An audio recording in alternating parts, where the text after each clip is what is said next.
Hi, I'm Natasha Hems, golf professional at Leura Golf Club. Here I am today at the 14th hole. Behind me is the glorious backdrop of what we call the Blue Mountains. What I'm going to offer for you guys is some lessons, some short lessons on putting, chipping, mid-irons, approach shots, fairway woods, drivers. So throughout this course, hopefully you're going to learn how to do all the right stuff on the golf course. I've got a mate who's going to help me out. His name's Darren. He's a left-handed, but we won't worry too much about that. So please sit back, relax, and let's go through the journey together. Take care. With today's putting lesson, what we're going to be working on is distance control. What I find with a lot of people is the inconsistency of their backstroke to their follow through. I find people take it quite long and then they get quite jabby through the ball, which makes it really difficult to be able to judge distance. So today with Darren, we're going to really focus on his distance control of how far he takes the club back to how far he takes it through. So hopefully from that, you guys will be able to see the consistency that comes from having the stroke being consistent as well. When we get closer to the hole, naturally the stroke won't be as far back, but as we move back further, you'll notice that Darren's stroke will slightly get a little bit longer, but we want to make sure he commits to that same length through the stroke. So let's check it out and see how Darren goes. Okay, so here we have Darren with a 3-foot putt. The main thing I want you all to be focusing on is how far he takes his club head back to how he finishes the club head. So all we're trying to look at here is the length of the takeaway and the follow through. Great putt. So as you could see from that, Darren's stroke was very consistent in the takeaway and the follow through. Now what Darren's going to do is he's going to take a long stroke back and stop. So the stroke's actually going to be a little bit stabby, and let's see what happens from that result. Well, I was hoping he was going to miss that.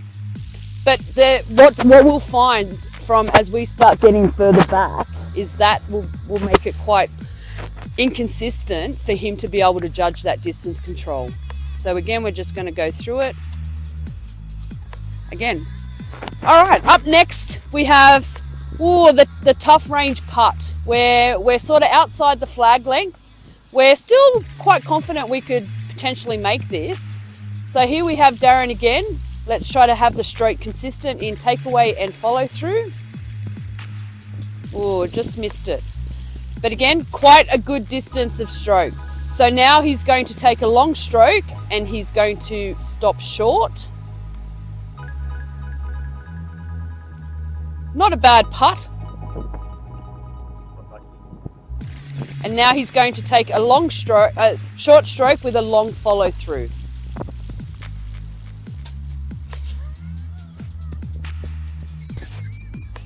You have Darren at about 14 foot. We're still in that range of potentially this going in, but the likelihood is now becoming a lot less. So the whole aim in this is 2 putting. We don't want a 3 putt from this distance. So let's look at Darren's tempo. Great putt.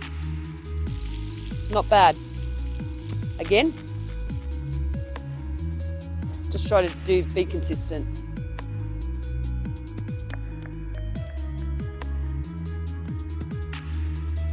Good speed. There we go. He's got that one. So I hope you're realizing how Darren's stroke is very consistent in the takeaway and the follow through, and the importance of that. All right.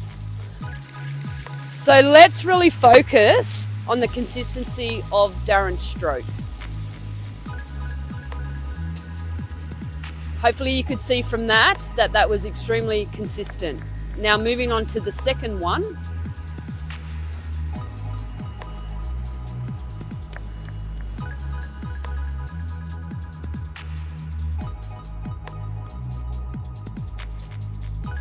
He's on fire, this fella. Must be because he's left-handed.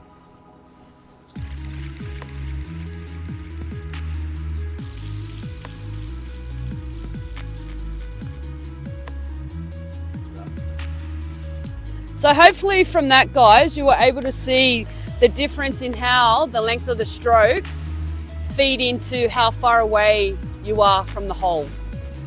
Work on that and your putting, you'll take 2 shots off each time. Thanks. That's getting right.